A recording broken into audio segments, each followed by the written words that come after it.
berusaha ini absen NIM 51. Saya sendiri Prakas Rahman NIM 27 dan Ferry Fernanda NIM 6682. Di sini kita akan menjelaskan tentang sistem pencernaan dan studi kasusnya.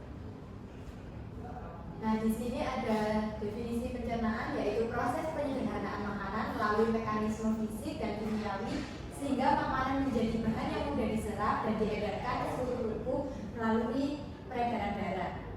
Selanjutnya, saluran pencernaan ikan. Ini yang pertama, kita mulai dengan mulut, di mana di sini mulut berfungsi untuk mengambil makanan dan menelan tanpa ada perubahan. Mulut juga bentuknya bermacam-macam sesuai dengan kebiasaan ikan, kebiasaan makan ikan yang ada di lingkungan hidupnya. Nah, berdasarkan letak mulutnya, mulut ikan ini dibagi menjadi yang pertama inferior, subterminal, terminal, dan superior.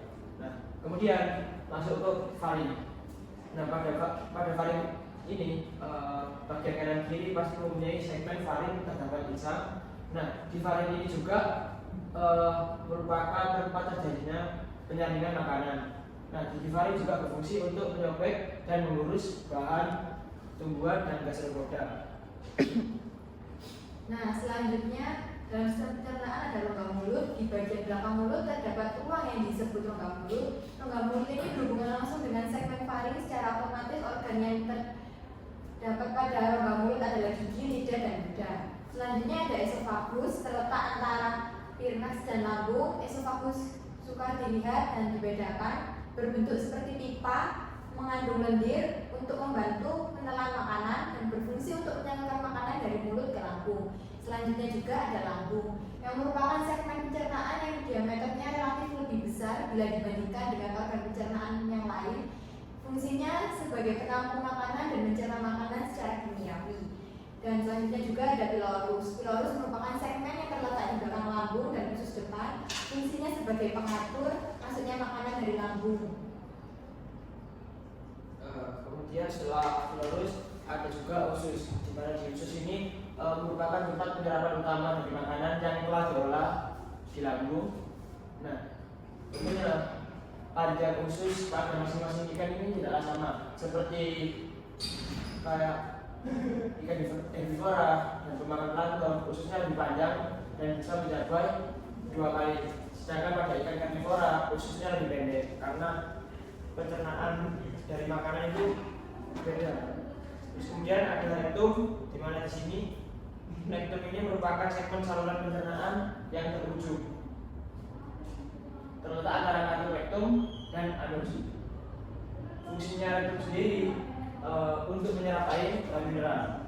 Terus juga di rektum ini memproduksi lendir untuk mempermudah pengeluaran feses. Selanjutnya ada kloaka, merupakan saluran urogenital pada bagian ikan bertulang sejati tidak memiliki kloaka, sedangkan ikan bertulang rawan memiliki organ tersebut. Kemudian anus, di mana anus ini merupakan bagian ujung dari saluran pencernaan dan anus ini berfungsi untuk mengeluarkan sisa makanan seperti feses, urin. Nah, letaknya anus sendiri berada pada belakang sendiri di bagian sirip ventral dan tepat di depan sirip anal. Selanjutnya di sini ada kelenjar pencernaan yang dibagi 3, yaitu yang pertama ada hati, yaitu anus merupakan ujung dari saluran pencernaan, fungsi mengolah sistem makanan feses urin, letaknya di belakang sirip ventral dan tepat di depan sirip anal. Pankreas, letak pankreas berdekatan dengan usus depan sebab saluran pankreatik bermuara ke usus depan, berfungsi mensekresikan bahan enzim yang berperan dalam proses pencernaan. Yang terakhir ada empedu, berfungsi untuk mencernakan lemak karena dalam empedu terdapat getah empedu. Getah tersebut berfungsi memperhalus butiran-butiran lemak menjadi emulisi sehingga mudah larut dan diserap oleh usus. Nah, faktor pendukung dari saluran pencernaan yang pertama jenis dan kualitas pakan, yang kedua ukuran partikel pakan, yang ketiga suhu air yang optimal, yang keempat kondisi kesehatan ikan, dan yang kelima kandungan enzim pencernaan. Nah, untuk faktor penghambatannya sendiri, yang pertama kualitas air yang buruk. izinnya, dan yang kedua suhu tidak sesuai, yang ketiga penyakit yang parasit, dan yang keempat pemberian pakan yang berlebihan dan pakan kadaluarsa. Selanjutnya di sini ada mekanisme pencernaan fisika. Buah mulut gigi berperan dalam pemotongan makanan. Lambung dan anus adanya gerakan atau kontraksi otot. Pada segmen peristatik yang berperan efektif karena ada aktivitas cairan digestif. Dan mekanisme pencernaan kimia, lambung cairan digestif mulai dihasilkan. Lambung dan usus adanya gerakan atau kontraksi otot. Pada segmen peristatik berperan efektif karena ada aktivitas cairan digestif juga. Selain kita membahas tentang sistem pencernaan ikan, di sini kita juga akan membahas tentang moluska. Pada moluska ada seperti ikan, yaitu yang pertama mulut, di mana mulut ini tempat masuknya makanan. Sebagian besar moluska ini terdapat radula, semacam kayak lidah bergerigi yang digunakan untuk mengikis atau mengunyah makanan. Terus yang kedua ada esofagus, di mana esofagus ini merupakan saluran yang berhubungan mulut dengan lambung. Terus yang ketiga lambung. Nah di sini tempat terjadinya makanan dicerna lebih lanjut dan bisa dibantu oleh enzim pencernaan. Yang keempat hati, menghasilkan enzim pencernaan dan menyimpan nutrisi. Terus yang kelima usus, menyerap sari-sari makanan. Terus yang terakhir anus, tempat keluarnya sisa pencernaan, biasanya berdekatan dengan rongga mantel.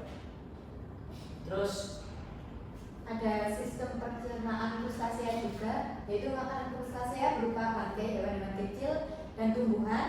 Alat pencernaan berupa mulut yang terletak pada bagian anterior tubuhnya, sedangkan esofagus, lambung, usus, dan anus terletak di belakang posterior. Hewan ini memiliki kelenjar pencernaan atau hati yang terletak di kepala sampai dada dan di kedua sisi abdomen. Sisa pencernaan selain dibuang melalui anus, juga dibuang melalui alat ekskresi disebut kelenjar hijau yang terletak di bagian dalam kepala.